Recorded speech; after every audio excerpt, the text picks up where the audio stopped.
Muitas das experiências com projetos sociais ligados ao esporte mostram que a atividade física tem um efeito extremamente positivo na formação de crianças e adolescentes. Os resultados aparecem quando um projeto tem a possibilidade de envolver a família também. A partir dos anos 90, o Brasil viu aumentar consideravelmente o número de projetos sociais criados por ONGs para assegurar um espaço de educação não formal a crianças e adolescentes. No Rio de Janeiro, uma iniciativa pioneira é o Instituto Mangueira do Futuro, programa social da comunidade Mangueira, localizada na zona norte da cidade. Criado em 1987, o projeto já atendeu a mais de 8.000 pessoas. Dessas, cerca de 3.300 são crianças e adolescentes que praticam modalidades esportivas na Vila Olímpica da Mangueira. O projeto atua como centro de referência para moradores de comunidades da região e mantém ali equipes de atletismo, basquete, futebol, ginástica rítmica, natação, boxe e levantamento de peso. É consenso que o esporte aliado à educação é uma poderosa ferramenta na área da proteção social, mas o sucesso representa algo ainda maior quando seus ex-alunos podem atuar como professores e treinadores das novas gerações. Esse é o caso da Ellen Rosa. Ela é professora de Educação Física que começou a frequentar a Vila Olímpica da Mangueira aos 15 anos e hoje atua como treinadora da equipe de basquete Sub-13. Ellen, muito obrigado pela presença no programa de hoje. Obrigado a você. Tudo bem? Tudo bem. Me fala um pouquinho da sua expectativa, da sua experiência. Você teve ali a oportunidade de, aos 15 anos, iniciar como atleta da Vila Olímpica da Mangueira e hoje é professora. Como é que isso tudo aconteceu no passado? Sou prova de projeto, que eu acho que é o que eu passo o tempo todo para elas. E eu acho que daí foi justamente que eu consegui tirar o fato de estar hoje como professora, as experiências que eu vivi, de estar lecionando, de estar mostrando a elas o que a gente pode melhorar, o que não pode. Aos 15 anos da sua vida, o que estava acontecendo com a Ellen, por onde ela andava, o que ela fazia, estava na escola? Aos 15 anos eu estava na escola, no ensino médio, terminando o ensino médio técnico, e aí era atleta, participava das competições de finais de semana, participava de competições fora do estado do Rio, e aí com a perspectiva de chegar longe, não conseguir, fui me dedicar ao estudo para tentar também acrescentar na vida de outras pessoas. E a vontade de fazer ensino técnico te levava para alguma possibilidade que não fosse atividade física? O que você queria? Não. Já tinha na minha cabeça aos 15 anos, não podia aparecer, mas eu já queria ser técnica, ser professora, queria estar já no meio da escola, porque as coisas que eu vivia eu queria passar para as outras pessoas. Eu acho que era o caminho que eu vi de imediato. E para quem não conhece a Vila Olímpica da Mangueira, para quem não conhece essa comunidade, como é que esse projeto surgiu e se desenvolveu naquela região? Então, o projeto acontece já há 27 anos, abrange todas as outras modalidades, assim, ser o basquete.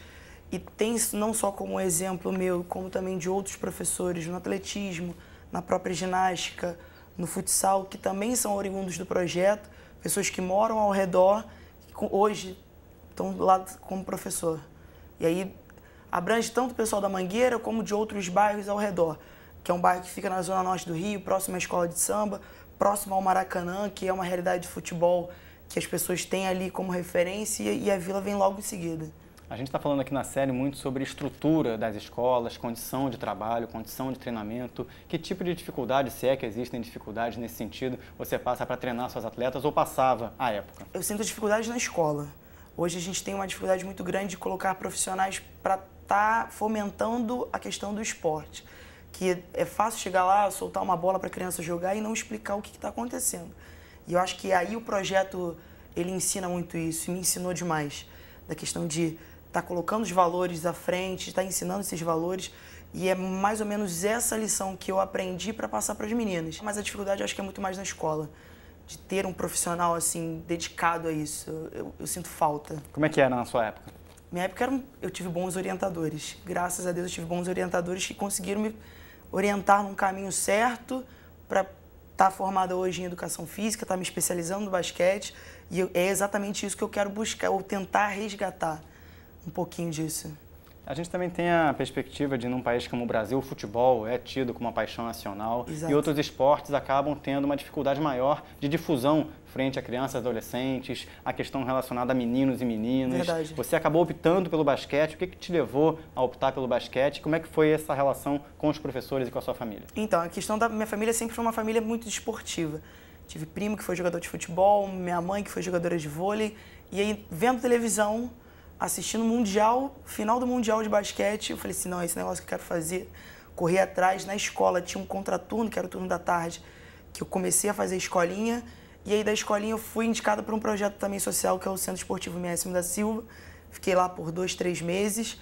E aí, fui indicada para estar participando de jogos competitivos no Grajaú Country.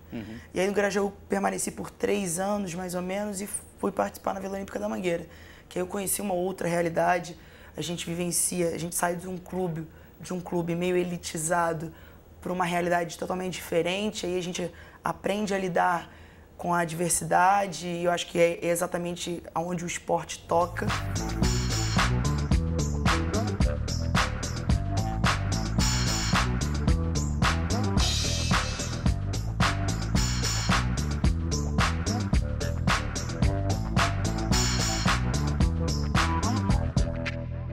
Coisa que a gente está sempre batendo na tecla lá na Vila, exatamente por isso. Vamos resgatar esses valores que estão perdidos. Quando você diz valores perdidos, o que você quer dizer? Eu vejo da questão principalmente do comprometimento e da questão do respeito ao próximo, que isso tem se deixado um pouco de lado. Agora, quando você foi passando de uma instituição para outra, né, essas indicações que você falou, você acabou chegando num projeto social e os projetos sociais têm justamente um grau de responsabilidade mais amplo do que exatamente o rendimento de um atleta. Verdade. Como é que é lidar com isso? Você foi sendo indicada pelo mérito, pelo desempenho, mas acabou também num projeto onde o contexto da atividade não é exatamente o esporte de alto rendimento. Era a questão Como lidar com isso? Dividir a educação com exatamente esse comprometimento, que aí eu me identifico demais com o Instituto, que é a questão do comprometimento com a educação e com o esporte. Acho que são as duas coisas caminhando ao mesmo tempo para que possa melhorar.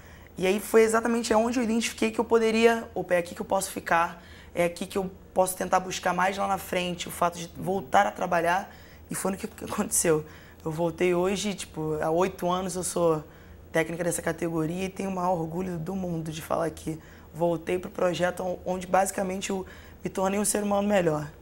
Agora, a Mangueira é uma comunidade conhecida no Rio de Janeiro, até pela questão da performance no carnaval, pela sua cultura. Ela tem uma notoriedade e eu acho que a própria história da Vila Olímpica é reflexo disso. Mas isso não é uma realidade de todas as comunidades, independente de ser no Rio de Janeiro ou não. Como é que você entende as atuações do poder público no fomento a esses ambientes, no fomento a esses projetos, junto com a iniciativa privada? A gente tem um país que não vê muito a formação do atleta na condição do cidadão pleno e sim busca a formação do atleta para as competições. Verdade. Como é que você interpreta isso?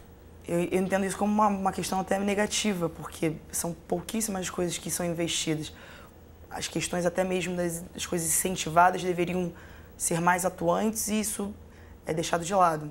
E assim, hoje, graças a Deus, o projeto tem isso, ele consegue abranger tudo, de abraçar tudo que acontece ali ao redor. A gente tem exemplos também dali, não só da comunidade, mas de pessoas de Zona Oeste, da Zona Sul, que frequentam o espaço também não só para a questão do rendimento, mas estão vendo uma realidade de a educação pode ser conciliada junto com o esporte.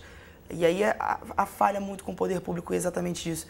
Está incentivando as vilas, algumas que não têm esse poder do incentivo, ficam abandonadas. E aí os professores têm que correr atrás. Você tem notícia de outras vilas, de outros projetos bem-sucedidos na sua trajetória, independente da Vila Olímpica da Mangueira? Tem uns projetos até mesmo centro esportivo que não teve só como eu indicando para fora dali. Hoje a gente tem o Augusto Lima, que é um jogador de basquete na Espanha. Tem outros que atuam... Que saiu da Vila Olímpica? Que saiu do centro esportivo, participou de um outro projeto, que saiu da questão do centro de Vilas Olímpicas. Participou de outro projeto, hoje está na Espanha jogando, provavelmente deve ser o titular aí da Seleção Brasileira Adulta. A gente hoje tem a Clarissa, que é função desse projeto, a gente tem a Érica, que também são as titulares hoje da Seleção Brasileira de Basquete. Graças a Deus, as duas hoje estão agora nessa pré-temporada de WNBA, são oriundas do projeto, são oriundas do projeto Vila Olímpica da Mangueira, e aí elas são a referência das meninas ali dentro.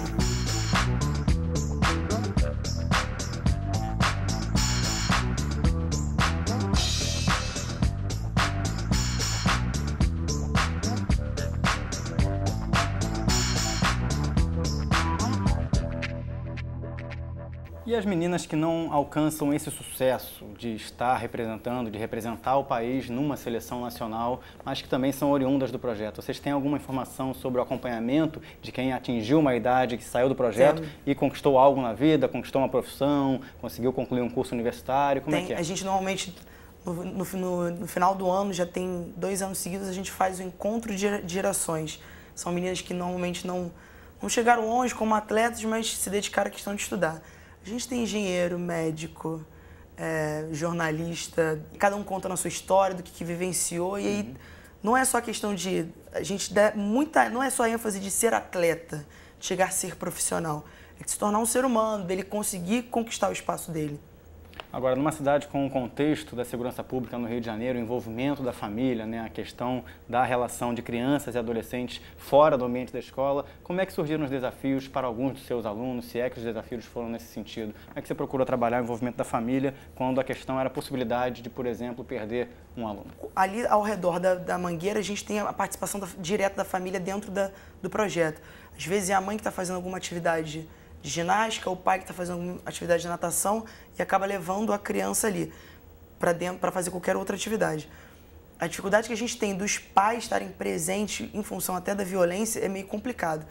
Na minha categoria, principalmente, porque eu dependo dos pais para estarem no treino, para estarem fazendo as atividades. E aí a questão até mesmo de se deslocar para chegar lá, para mim é o grande problema hoje. Mesmo com as UPPs, a gente ainda vê que a violência ainda está muito presente, infelizmente. E aí, que tipo de alternativa vocês, professores? É claro, marcar atividade no outro horário, mas quando vocês pensam ali o currículo, a atividade daquele ano, como é que vocês consideram essa questão da violência para o planejamento ao longo de um semestre, por exemplo? Aconteceu uma situação, a gente está dando um jeito de, vamos ver o que a gente pode fazer, marcar num outro dia, para não perder a sequência e a progressão daquilo ali. E como é que você procura, Ellen, se preparar no âmbito da formação de uma treinadora? Quais são os ambientes que você frequenta para se capacitar nesse sentido? Há 4 anos atrás, a própria Confederação Brasileira, ela vem oferecendo aos próprios treinadores hoje de basquete cursos de nivelamento, nível 1 até uma certa idade, nível 2, assim, nível 3 para chegar no âmbito de adulto. E eu venho estudando isso por conta própria, de estar buscando isso com outros profissionais, a gente está sempre trocando ideia, a gente tenta sempre, às vezes, estar conversando, montando um grupinho de estudo para estar discutindo alguns assuntos, é mais por isso. E o basquete no país? A gente estava falando agora há pouco sobre a difusão do basquete. A perspectiva a partir de agora, sua qual é? Eu espero que isso melhore, que assim, hoje eu vou falar do feminino, que infelizmente no Rio de Janeiro está um pouco ainda largado. A gente está correndo atrás de estar melhorando o tempo todo e eu acho que é o nosso grande alvo, e eu sempre, é uma tecla que eu bato com o meu coordenador, que a gente tem que ir à escola. Acho que a escola vai ser o nosso caminho para as coisas melhorarem. Eu sou oriunda disso, eu vejo isso como não solução do problema, mas como uma iniciativa para que isso melhore. E tem conseguido bons resultados estando com a escola? Temos. A gente está fazendo parcerias agora com a Vila, de estar presente na escola, de estar montando atividades, não fazer o esporte propriamente dito, a gente cria mini atividades, como o mini basquete, a gente mostra para a criança como seria o esporte, e eu acho que o fato de estar ali, ela se identificar, ela procura a gente. Se você pudesse parar para pensar, Ellen, em um legado e uma consequência positiva da realização de atividades esportivas e grandes eventos, como o Pan-Americano, a Copa do Mundo, as Olimpíadas no Rio de Janeiro, no ponto de vista do seu ofício, da sua atividade, do esporte que você leciona e da comunidade que você representa, o que representaria um bom legado? Olha, além da questão de estrutura para a gente estar trabalhando, eu acho que é muito mais essa capacitação do profissional. Acho que seria um bom legado que as Olimpíadas deixariam para a gente.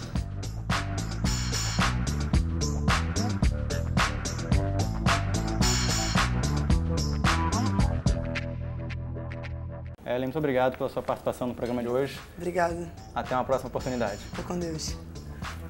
A você de casa também, nosso muito obrigado pela companhia, pela audiência. Não deixe de acompanhar os nossos programas e as nossas coleções temáticas na internet, no site futura.org.br/entrevista.